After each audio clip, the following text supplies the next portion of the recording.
Yeah, it's going. Okay. All right. Oh, good. You want to? So you already had it. Okay. Okay. Well, now it's started. So started. you want me to stop it again? No, I'm just going to let it go. Okay. Well, you're going to be 10 seconds then. I'll try to figure something out. Ready? Dr. S will understand. Alrighty. So the topic that I chose for talking about effective leadership, I kind of wanted to take a little bit of a different angle. And I want to focus on some of the more underrated aspects of leadership. So some of the pieces that we may not talk about as much, may not be the first ones that come to mind. And so just to start off, I just wanted to lay the groundwork of kind of the two key pieces that kind of go into leadership.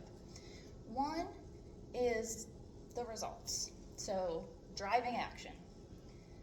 But there's another piece that's critical to this, which is connecting with the people that you're trying to drive the results from. So not only do you need to be good at the skill that you're doing, but you also need to be able to be skilled at connecting with the people that are doing it. So these are the two kind of distilled down elements of a leader, of really exceptional leaders. So anyone can be a leader, but if you want to kind of take it to that next level, you need to focus on both of these areas. And so because results are variable based on industry, results at P&G versus Miranda Construction versus NKU are going to be very different. So I can't speak on that piece of things. So today I'm just going to focus on the people skills. And the thing about developing these people skills is that they're actually going to be applicable throughout your life. Not only can you use them as a leader, you can use them as a daughter, as a mom, as a sister, as a friend. And so these skills you can use in all kinds of different contexts in your life. So they're worth developing. Not only just to be an exceptional leader, but you're going to have positive ripple effects.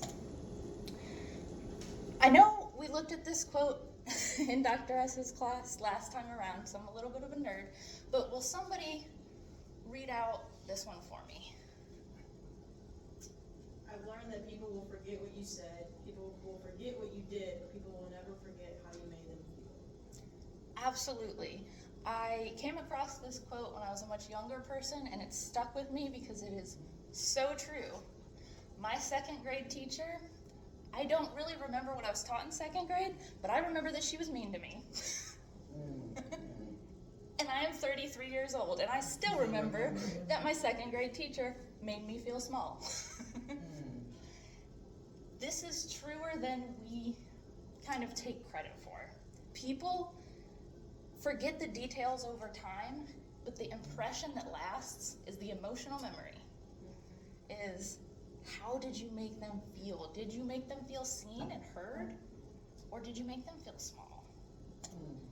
Piggybacking off of that, bad leaders are going to foster fear and uncertainty. We all know what that looks like. Walking on eggshells, someone's going to belittle you, someone's going to discourage you, someone's going to make you feel small or micromanaged. We know what bad leaders look like. So then let's kind of take it to, okay, well, what's a good leader? Good leaders are going to spark that calm and stability. I know where I stand with you. Things feel fair. I understand the processes and procedures. You're not going to come at me funny out of nowhere because I know how you operate. You're consistent, you're reliable. I know where I stand. So that breeds safety. But again, to take it to that next level, a great leader is going to spark confidence and courage.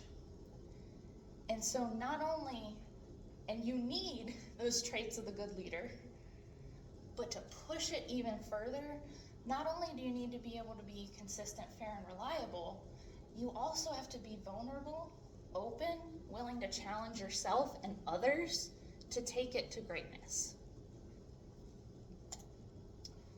Story time. When I first started at NKU, my director, who leads my team, so I work in the career services office at the university, and so he's the director of that office, sat me down and gave me the history of his time in the office. I really appreciated that because that history gave me context into how my team operated and what they had been through together before I entered the picture. And so some of what he told me was, he came from Miami University, he had a vision, and he wanted to really grow the team and expand the team's reach at the university, touch more students. But came across a lot of barriers, and then halfway through that tenure was told, you have to get rid of 2 of your teammates. Devastating. And so they went through that together. And then a couple years later, his boss told him, hey, we want to go along with your idea, write us up a proposal of how many your ideal staff members would be, what their tasks and roles, how that would fit into the greater operational scheme. He researched it, took his time, did it. He was told, he gave about almost 30 folks. They were like, this is great, we can give you 12, which was still more than they had at the time. He was like, I'll take it, that's awesome. And then about a year later, the budget cut happened. He spent all that work on that plan, never came to light. He gave me this context when I first started. And what that was transparency. Which leads me into, so I'm gonna talk about 3 key skills, underrated skills of leadership. And what my director did, he was transparent with me from the get-go. He said, we've had some problems, and here's what they've been. And I just want to be open with you so you know what you're getting into. Immediate trust built. Immediate respect for him. I would follow that man into war. Right. Because doing that made me feel like, okay, you're not going to keep secrets from me. You're going to let me in on what's going on to the best of your abilities. And I still understand hierarchy and professionalism, so I understand there's probably going to be things that he can't tell me at certain times, but when he can, I know he will, and I trust in that. And so that transparency gives folks clarity because they understand what's going on. Even if it isn't good, at least they get it. They understand the why. Fosters that psychological safety, right? I know that you're going to be honest with me and open. Builds loyalty, and it sows the seeds of trust, and it really is a courageous act because I'm sure a lot of folks would have told him, what are you doing? Why are you telling her this? You're going to scare her away. He was like, no, she needs to know this is important. And it is a courageous act. And transparency really, most of the time, needs to come before trust. So transparency is how you build trust. It's the vehicle to it. You can't have a solid working relationship without trust. You can work together, you can achieve an outcome, but you're not going to have a solid working relationship unless you really feel like you can lean on each other. That's important. It cements loyalty. It also fosters innovation, because if I'm not constantly terrified of making mistakes, then I'm going to share my off-the-wall ideas, which might be a hidden gem. Yeah. But I feel safe enough, I trust the environment around me enough to let that out, and then we can workshop it together. And so while that transparency starts building that psychological safety, trust is what cements it. The last one is a little bit different. So the other 2 were kind of on theme with each other, but this one is just as important. I landed on the word recognition, but there was a lot of different words that I played around with that I wanted to choose. One of the elements behind it is presence, and it's really interacting with your people, recognizing them for good and bad. To me, recognition includes celebration. It includes acknowledgement of our wins. If we had 3 weeks where we were grinding, letting us take off a Friday afternoon, or blocking that Friday afternoon off that we're all just going to play board games with each other and hang out because we did a good job, and we need to acknowledge that. It's also recognizing when someone's going through a hard time. Stopping by someone's office or cubicle This takes less than a minute to say like, hey, I heard your mom was in the hospital, how you doing? It doesn't have to be a 30-minute conversation, but that person is gonna feel seen and heard. Like you took that time to acknowledge, to recognize me and what I'm going through. No, we don't have to spend the workday talking about it or half the day, but I know that you know, and that feels good and that feels supportive. And it's that recognition that's gonna encourage excellence. So my direct supervisor, she is a gift giver. She will give little trinkets on my desk that will have my name on it or a little note. One time there was a little cute bear pencil topper. She loves cute things, I love cute things. It's on brand, she's not forcing it on me. And it was like, thank you very much for your help at this event or what you did this week. And it feels good.